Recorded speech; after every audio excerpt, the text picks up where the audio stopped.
Manuel Sánchez, muy buenas noches, ¿cómo estás? Buenas noches, Jaime, gusto saludarte otra vez. Eres doctor en economía, fuiste vicegobernador del Banco de México y Así bueno, es. tu conocimiento de los temas monetarios no está a discusión, está fuera de duda. Espero que sí. No, ya has estado aquí y Qué por amable, supuesto qué que sí. amable.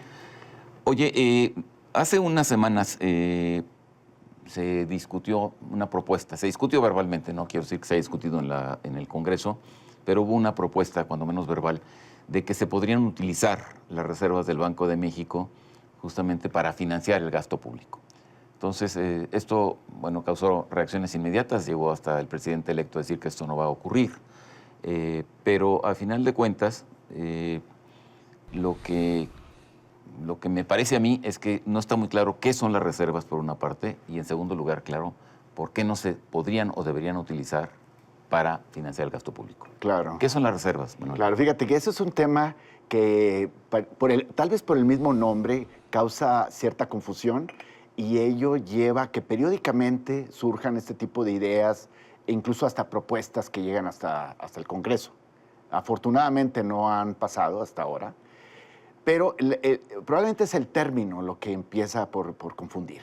Reserva es una inversión que tiene el Banco de México muy líquida, generalmente en dólares, para ser utilizada con propósitos de estabilidad financiera, en caso de que el sistema financiero y la economía pase por turbulencias, por situaciones de estrés.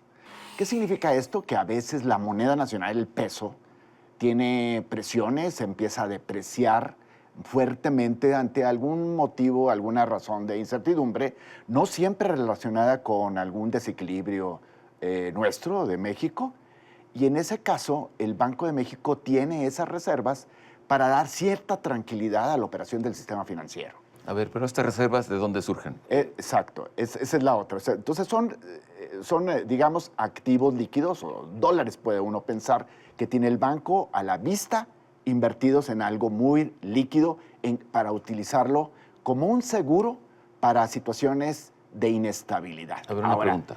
Si yo soy una empresa, yo estoy exportando, no sé, automóviles, y entonces yo recibo dólares y estos dólares yo los necesito cambiar a pesos porque todo mi proceso de producción está aquí. Entonces yo voy al Banco de México, compro pesos, el banco me da pesos y yo le doy dólares. Sí. No es exactamente así, Jaime, porque estamos en un régimen de tipo de cambio flexible. El Banco de México no interviene excepto con Pemex. Esa es quisiera pasar a cómo adquiere los dólares. A ver. O sea, tiene dólares para situaciones de estrés. ¿Cómo los adquiere? En general, endeudándose. Esa es la parte clave. Endeudándose. Endeudándose. Llega el principal oferente de dólares con el Banco de México es Pemex, que por ley le tiene que entregar los dólares al Banco de México y recibe a cambio pesos. ¿Ok? Entonces se endeuda, digamos, el Banco de México con Pemex. Sí. Y de esta manera adquiere los dólares, le da como un pagaré en general a Pemex.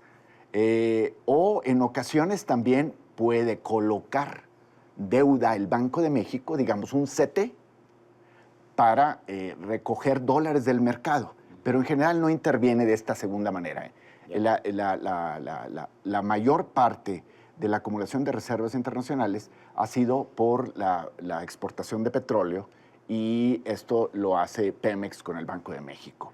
El resto de las operaciones cambiarias se hace en el mercado. Cuando tú quieres dólares, vas a un banco y compras dólares, entregas pesos. Bueno, entonces explícame una cosa. ¿Por qué el incremento de las reservas, digo, a partir de una fecha, de una fecha para acá, no es una fecha reciente, pero ha sido un incremento constante? O sea, ahorita las reservas del Banco de México ascienden a 180 y tantos mil millones. En general, sí, en números gruesos. O sea, ¿por qué ha podido tener este incremento tan sustantivo? Principalmente por las exportaciones petroleras. En el pasado, si te fijas, en los últimos 2 años han estado muy estables las reservas internacionales porque México ya no es un exportador neto de petrolíferos, ¿sí? Pero lo que es importante, volviendo al tema de la confusión de por qué no debe usarse para gasto público, es que tienen un objetivo. el objetivo es ese, precisamente tener esa liquidez para casos de estrés financiero. El Banco de México, como quien dice, debe todas esas reservas, porque para poder comprárselas a Pemex, él está emitiendo un pagaré. O sea, lo debe. O sea, es como los contadores, de todo activo corresponde un pasivo. Entonces, no es que sea una riqueza nacional, eso es importante. No es que estén ahí unos dólares como que somos ricos. Primero, no le pertenecen al país, está en la cuenta del Banco Central. Segundo, tienen el objetivo básicamente de estabilidad. Y tercero, si se llegara a utilizar para otro propósito, entonces el Banco de México ya no tiene esa posibilidad de dar apoyo en momentos de estrés financiero. Y esto sí puede causar... Que justamente la crisis de 1994-95 estuvo justamente marcada porque el decrecimiento de las reservas del Banco de México fue verdaderamente...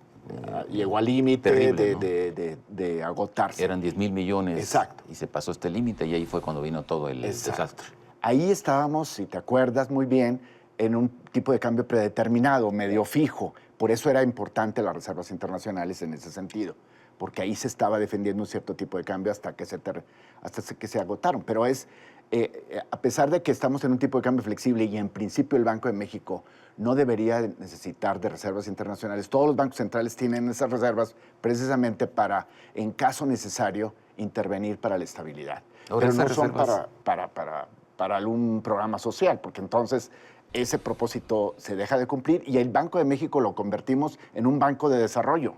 Si queremos que el banco tenga esos activos convertidos ahora en crédito, digamos, a las empresas, entonces como dijéramos, vamos a hacer a Bancomext, vamos a hacer al Banco Central como a un Banobras. Entonces no tiene sentido. Sí. No tiene ningún sentido. El propósito del Banco de México es mantener la estabilidad cambiaria. Exacto. Bueno, mantener la estabilidad, proporcionar los medios o promover la estabilidad financiera. Actualmente el tipo de cambio es flexible, entonces no está defendiendo un tipo de cambio fijo, pero sí debe de contribuir a que la operación del sistema financiero no tenga sobresaltos que no estén respaldados por algún desequilibrio injustificado. Entonces, estas líneas de crédito que se dice luego que existen, por ejemplo, de parte del Fondo Monetario Internacional, que es una línea de crédito eventual que está nada más apalabrada, no sé por cuántos miles de millones. Aproximadamente 80,000 millones de dólares. 90,000, depende de... Tendrían sentido justamente como un respaldo adicional, del Exacto. cual puede echar mano el Banco de México en una situación X. Exacto. Porque las reservas, como decíamos... Al final de cuentas también serían deuda potencial. Exacto.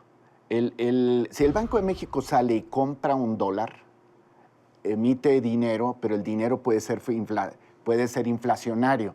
Entonces, al mismo tiempo emite un CETE para recoger la liquidez. Es por eso que siempre está compensado por un pasivo estas reservas. Pero ese pasivo es costoso. Paga la tasa de CETES. Entonces, es más barato tener una línea de crédito flexible que solamente está ahí en caso de... Pero es un asunto más de consideración del costo de financiamiento de las reservas. Ahora, en el dado caso que efectivamente se aprobara una iniciativa de esta naturaleza por alguna razón que no sería conveniente, que sería desastrosa, ¿cuáles serían las consecuencias de que efectivamente este Banco Central, como tú dices, Banco de México, se convirtiera en una especie de banco de promoción del desarrollo? Bueno, serían muy lamentables, porque entonces estaríamos contemplando la posibilidad de que tendríamos una especie de Banobras con la capacidad de emitir dinero inflacionario. O sea, lo que se propone es exactamente como decir al Banco de México, ahora puede seguir emitiendo dinero, que es el único que puede hacerlo en este momento, pero ahora para obras de tipo carretero o de infraestructura o de gasto social. Eso nos podría llevar en ese... Primero, desvirtuaría el objetivo del Banco Central, que es, en última instancia, controlar la inflación y mantener el poder adquisitivo de la moneda. Además, se busca que el sistema financiero tenga un sano desarrollo. De manera que estos objetivos, el prioritario, que es controlar la inflación, y los otros dos, que son el sistema de pagos y el sistema financiero, que sigan operando bien, se desvirtuarían. Y entonces tendríamos una mezcolanza con grandes riesgos de descontrolar la inflación, o sea, con riesgos de elevada inflación. Dime una cosa, esto está diseñado así a partir de la autonomía del Banco de México. Pero la autonomía del Banco de México es relativamente reciente, es a partir del sexenio de 94. de Salinas de Gortari, ¿no?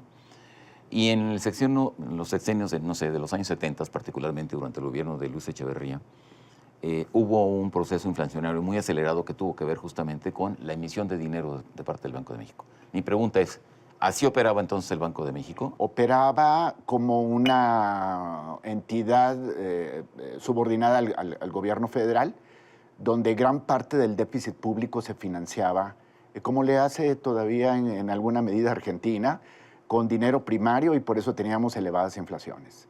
Dinero primario es que literalmente se está emitiendo, se está imprimiendo dinero. Más allá de lo que la economía está requiriendo. Cuando la economía requiere por la misma actividad económica dinero, claro, no es inflacionario. Pero cuando el gobierno está gastando porque tiene un déficit elevado, entonces se crea un dinero no demandado y por lo tanto inflacionario. Entonces, bueno, se nos está acabando el tiempo, pero se podría decir que esta propuesta, si se llegara a concretar, es decir, tenemos 180,000 millones de reservas y entonces lo vamos a utilizar en este sentido, sería como una especie de regreso a los años 70, cuando el Banco de México emitía dinero justamente para financiar pues las actividades del gobierno. Sería, yo creo, un poco que disfrazada, porque diría, sí, bueno, lo que pasa es que estamos utilizando las reservas, ¿no? Yo creo que sería hasta peor, porque sería una confusión que incluso en las épocas de Luis Echeverría no se tenían en el Banco Central. O sea, había reservas, se mantenía un tipo de cambio fijo que, por cierto, duró como 20 y tantos años, 22 años, gracias a que más o menos, bueno, antes de la devaluación del 76, porque había una política fiscal responsable y porque a pesar de que el Banco Central le reportaba al gobierno federal, había buen manejo tanto del lado de la Secretaría de Hacienda como del Banco de México para no crear dinero inflacionario. Pero ahora tendríamos algo que buscaría ser precisamente inflacionario y desvirtuaría el objetivo de controlar la inflación. Tendría, yo creo que una mayor confusión y mayores riesgos que entonces. O sea, tendríamos por un lado, se puede sintetizar así mi pregunta, por un lado un proceso inflacionario desencadenado y por otro lado también una mayor inestabilidad cambiaria porque ya no tendrías justamente con qué sostener. Exacto, a pesar de que el tipo de cambio es flexible, no tendríamos esa garantía o ese seguro para momentos de gran estrés como en el año 2009, que a pesar de que el tipo de cambio variaba, el Banco Central hizo algunas intervenciones generalmente con reglas. Volveríamos a ese círculo perversísimo que tuvimos, de claro, que la inflación alentaba la devaluación y la devaluación claro, alentaba la inflación y aquello era y no desastre. Tendríamos en realidad casi, o sea, sería el país un caso excepcional de un Banco Central completamente confundido. Con eso cerramos. Manuel, te agradezco mucho. No, hombre, muchas gracias. Muchas gracias a ti. En Contexto, buenas noches. Hasta la próxima semana.